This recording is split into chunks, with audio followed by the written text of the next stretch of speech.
नमस्कार दोस्तों जैसा कि आपने पिछली वीडियो में देखा कि हमने संसार में उन मनुष्यों का वर्णन किया था जो परमात्मा को नहीं मानने वाले हैं और आसुरी स्वभाव वाले हैं और केवल काम क्रोध आदि इन विषयों में आसक्त हैं।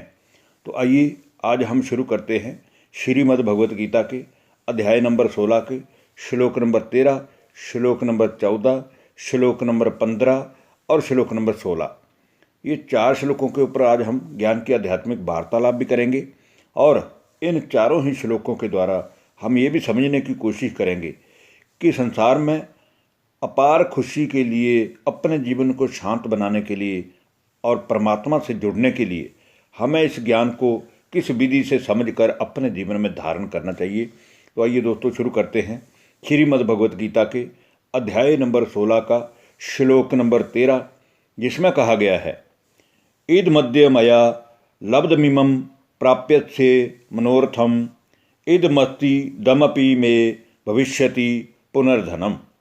अर्थात हे अर्जुन, वे मनुष्य जो संसारिक रीति से हमेशा ही आसुरी स्वभाव को धारण किए रहते हैं, वो सोचा करते हैं कि आज मैंने यहाँ तक प्राप्त कर लिया है, अब मेरे पास इतना कुछ हो गया है और अब इसके बाद मैं फलाने मनोरथ को भी प्राप्त कर ही लूँगा।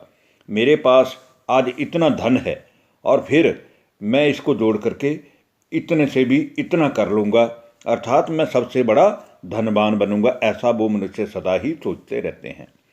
आइए दोस्तों अब हम बात करते हैं श्रीमद् भगवत गीता के अध्याय नंबर 16 के श्लोक नंबर 14 की, जिसमें कहा गया है, असौ मया हतः शत्रु रहनिष्य चापरानपि ईश्वरो अहम भोगी सिद्धो अहम बलवान सुखी ही। अर्थात वह मनुष्य सोचते हैं कि फलाना शत्रु मेरे द्वारा मारा गया और अब जो बाकी बचे हुए हैं जितने भी, उन दूसरे शत्रुओं को भी मैं अवश्य ही बलपूर्वक मार डालूंगा। मैं ही ईश्वर हूँ।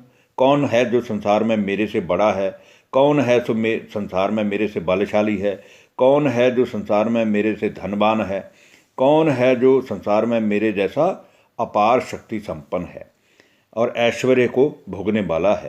अर्थात किसी के पास भी मेरे जितनी धन संपत्ति और ऐशो आराम के साधन नहीं है। मैं सभी सिद्धियों से युक्त हूँ।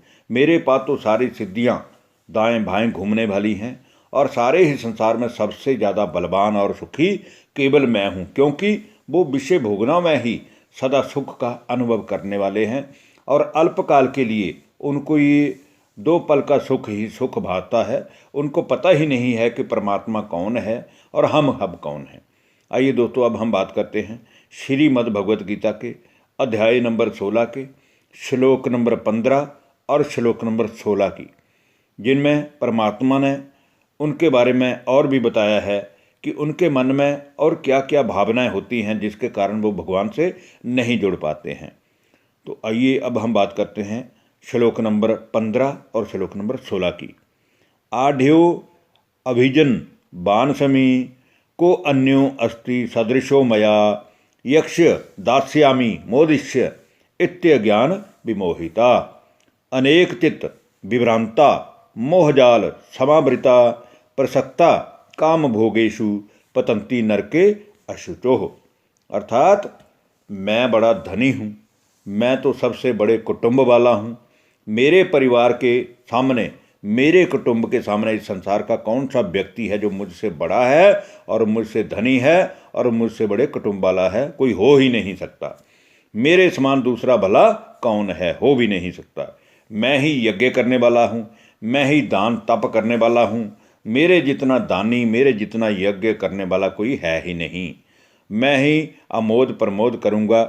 इस प्रकार अज्ञान जनित बुद्धि के द्वारा और अज्ञान जनित मोह में रहने वाला और अनेक प्रकार से भ्रमित चित्त करने वाले विषय भोगनों के बारे में सदा ही सोचने वाला वो मनुष्य मोह रूपी जाल में सदा ही फंसा रहता है और सदा ही मोह जाल में फंसने के कारण वो विषय भोगनों की इच्छाओं तृष्णाओं में उसका मन भटकता रहता है और इच्छाओं तृष्णाओं के पीछे भागता हुआ वो ऐसा आसुरी व्यक्ति महान अपवित्र नरक में एक दिन अवश्य ही गिरता है। क्यों गिरता है?